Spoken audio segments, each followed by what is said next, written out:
All right, welcome back. Joe Hayden wasn't the only one to have high praise for a teammate. Vance McDonald, he was pretty flattering to Ben Roethlisberger, Pony. What do you make of that? Do you think it's because Eric Ebron is going to come in and steal the show, steal balls, that he's trying to get on Ben's good side? I mean, they're good. They're friends outside of the team. They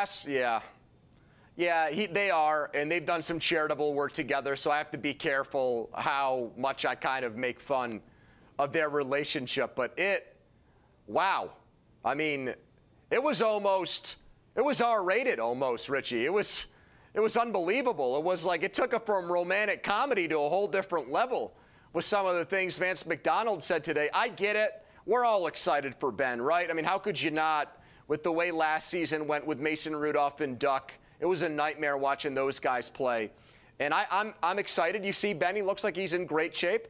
And now people are saying that there's more velocity on the ball. So sure, I'm excited. But, man, let's not set the bar too high on this guy. Richie, don't forget, last year, people were saying the same thing about Ben. Maybe not about being this kind of shape, but, oh, he's so motivated. Antonio Brown's gone. Le'Veon Bell's gone. He's out to prove to everybody that he's the reason why the Steelers won, not them.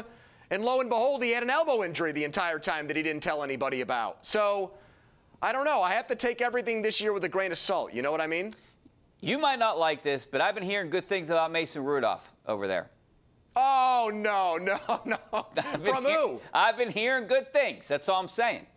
Well, they were saying good things when they drafted him. They put a first-round grade on him. They got a Mason Rudolph blind spot. They think he's good. The rest of the league can't wait for him to play. They hope he's the next Steelers franchise quarterback. All right, let's go out to Dan in North Fayette. How you doing, Dan? I'm doing good, Rich. How are you? Good, thanks for calling. Hi, Dan. You're gonna see the Chiefs and the Titans have fans this year. How do you feel about when they do that? How do you feel other teams are going to follow that if it goes good? You know what? I think we talked about this yesterday, Pony. I don't think it's really up to the teams here in Pennsylvania. I think it's up to the governor. I don't know how other states are going to fall along this, but I don't see any fans in any stadiums in Pennsylvania this year. Well, the thing that, and you said that last night, I thought that was a very astute point.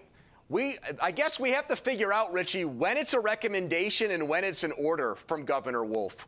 Because high school football was a recommendation, one that it looks like the PIAA isn't going to listen to. When he advises or gives information to the Steelers, and I guess the Eagles too, is he telling them what to do or is he suggesting to them what they should do? Because there's a big difference between the two things. And I'm not 100% convinced if it's just a recommendation that the Steelers will take him up on his advice. Well, I would agree with you there, but right now I think it's a mandate, only 250 people outside. So I think he can use that he shut down the Washington Wild things. So I don't know. I just don't foresee him lifting that by the end of this year. All right, let's go out to Joe in Latrobe. How you doing, Joe? Hi, Richie and Andrew. Hi, Joe. I believe the Steelers are going to be 10-6 this year, 6 or 7 seed in the playoffs. The Super Bowl, Kansas City Chiefs will beat the Tampa Bay Buccaneers, and I'd like to see Ron Cook on the nightly sports call in the future. Thanks. Bye. Whoa! Well, I'll let you handle that second part of that question, Pony. About the 10-6 record and the Bucs making it to the Super Bowl? No, about Ron Cook. He hasn't been on the show in a while.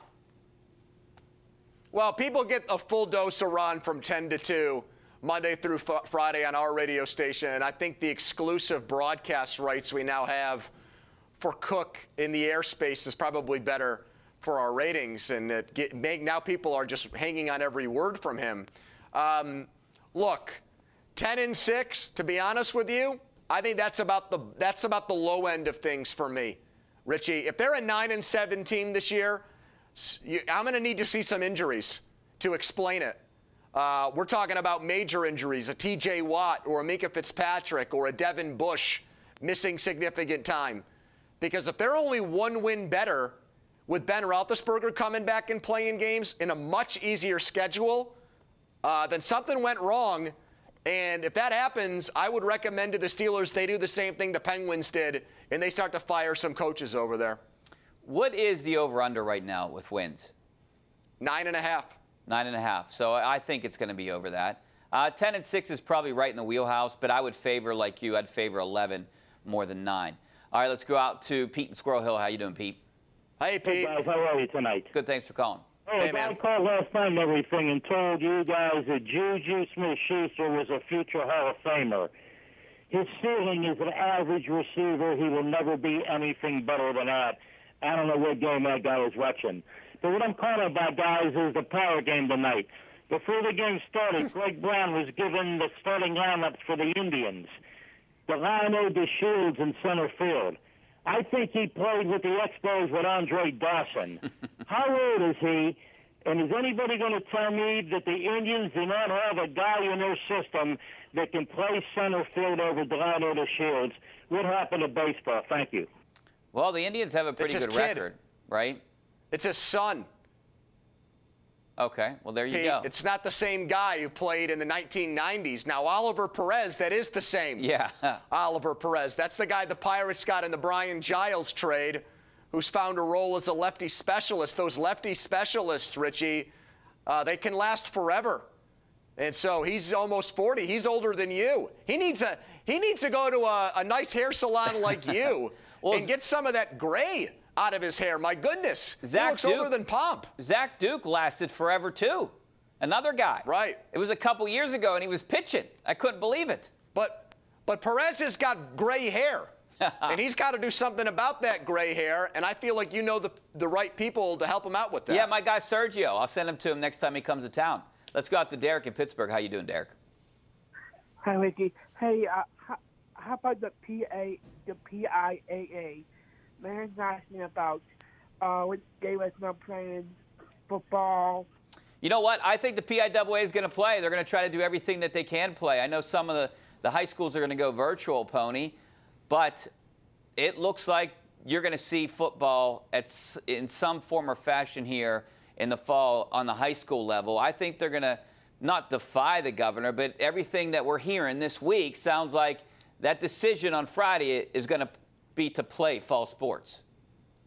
Well, and now you got Ohio right next door to us. The governor there, DeWine, gave the go-ahead for them today to play high school football, and I think he said, you know, family can get in and that's it. So mom and dad and maybe a brother or sister, and that's it. And that's the way they're going to try to control crowds at these games and keep the numbers low. And, you know, if school is in session, Richie, I get it. I think that that's a possible plan. I don't know if it's going to work, but I think it beats giving up on everything right now. Yeah, and that makes sense. I mean, we're much closer to Ohio than we are to Philly and New Jersey. So I would lean to what Ohio does before I would lean to what the other side of the state does.